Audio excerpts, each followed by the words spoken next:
ঈমান বিক্রি করবেন না।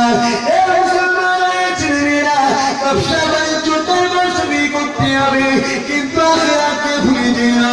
আপনার নবী বিরোধী করে নয় এ মুসলমানের ছেলেরা, কারণ নবী আমার ছোট্টবেলাতে দুনিয়া আসার আগে বাবা জানকে হারিয়েছে, ছোট্টবেলাতে মাকে হারিয়েছে।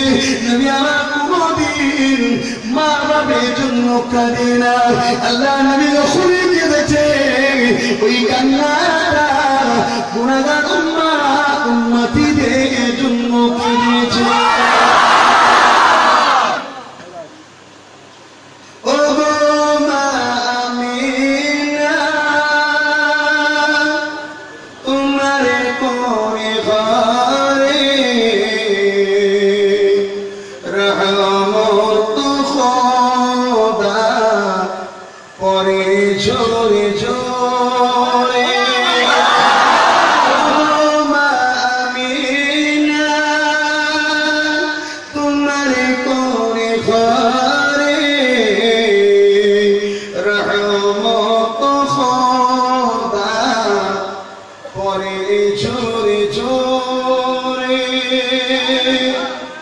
বুঝতে পারছেন?